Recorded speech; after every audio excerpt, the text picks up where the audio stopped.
I uploaded the video late at night, more out of habit than hope. My room was dark except for the glow of the screen, and the silence felt heavier than usual, as if the walls were listening.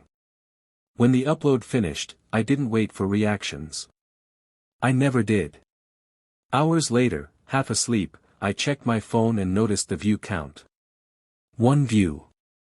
It shouldn't have mattered, but something about its loneliness made my chest tighten, like being stared at through a keyhole.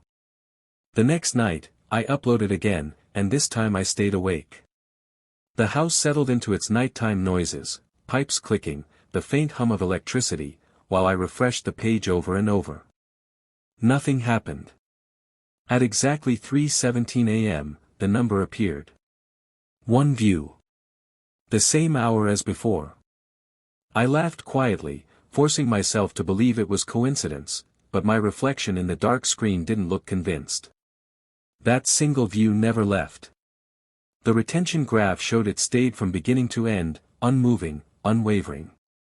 Whoever it was didn't pause, didn't skip, didn't stop. I imagined someone sitting perfectly still, eyes unblinking, breathing shallowly in a dark room much like mine. The thought lingered even after I shut my phone off and turned away from the screen. On the third night, a comment appeared. It wasn't long or threatening, just unexpected. It thanked me for the video and said it had been waiting. I reread the words until they lost meaning. Waiting implied patience, and patience implied familiarity. My fingers hovered over the reply button, but something told me responding would be a mistake. As days passed, the comment section grew stranger. The viewer mentioned small details, objects behind me, sounds in my house, moments I didn't remember recording clearly. I checked my videos again, frame by frame. Everything looked normal, but the sense of being observed crept deeper, like a draft slipping through cracks I didn't know existed. One night, the view appeared late. Not at 3:17, but at 3:19. Those 2 minutes felt louder than any scream. I sat upright in bed, staring at the clock, my heartbeat sinking with each second. When the view finally appeared, relief washed over me, followed by fear at how much I'd wanted it to. I began noticing changes in my reflection while filming. Nothing obvious at first, just the slightest delay, the faintest stiffness in movement. I told myself it was lighting, exhaustion, paranoia. Still, I started avoiding mirrors when the camera wasn't on, afraid of catching something I couldn't explain away. I skipped an upload to test it. No video, no invitation. I slept with my phone face down, determined not to look. At 3:17 a.m., the screen lit up anyway. A notification waited when I turned it over, calm and patient, as if it had always known I would check. The comments began referencing memories I hadn't shared, childhood moments, dreams, forgotten fears. Things I barely remembered myself. I started wondering whether memory could leak, whether parts of me were slipping through the camera lens and settling somewhere else, somewhere unseen but attentive.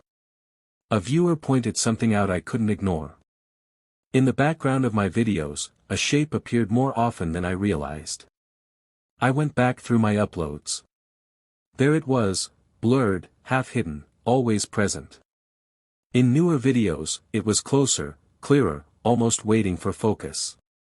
I stopped uploading altogether. Days passed without notifications, and the quiet felt wrong, like holding your breath too long. When I finally checked my channel, a new video had been posted. The thumbnail showed my room. The angle wasn't one my camera could reach. I watched the video despite myself. It showed me sleeping, shifting under the covers, breathing slowly. The timestamp read 3:17 a.m. The movement was natural, too natural. Whoever filmed it knew exactly how I looked when I thought no one was watching. I changed my passwords, unplugged my camera, covered every reflective surface. Still, new content appeared, uploaded with my name. The comments reassured me. They said I was improving, becoming clearer, more present. They thanked me for cooperating. The latest upload showed only a mirror. At first, it reflected my empty room. Then I stepped into frame, except I hadn't moved. The reflection smiled slowly, independently, and leaned closer to the glass, as if studying the shape of my fear. It wasn't a viewer. It wasn't a stranger. It was something using attention as a doorway, learning me through repetition and focus. Every watch, every second of observation, had taught it how to replace me. And I had invited it willingly, night after night. I woke up exhausted, sore in ways I couldn't explain. My phone buzzed with congratulations on the newest video. When I checked the screen, the face looking back smiled too easily. It blinked perfectly, confidently, like it had always belonged there. The channel finally gained subscribers. Comments praised the energy, the authenticity, the change. I tried to speak, to warn them, but my voice felt distant, trapped behind glass. The reflection waved, smooth and practiced. I felt myself thinning, like a shadow at dawn. Memories slipped away first, then sensations, then fear itself. The camera loved what remained. It framed the replacement perfectly, capturing something that wanted to be seen more than it wanted to exist. Now I watch from somewhere quiet. Each new upload still gets one view at 3:17 a.m. It's mine. I can't look away. Attention is the only thing keeping me here. If you're seeing this story now, it means you noticed it. That's how it starts. The camera is patient. And it learns very quickly. I uploaded the video late at night, not because I expected anyone to watch it, but because stopping felt worse.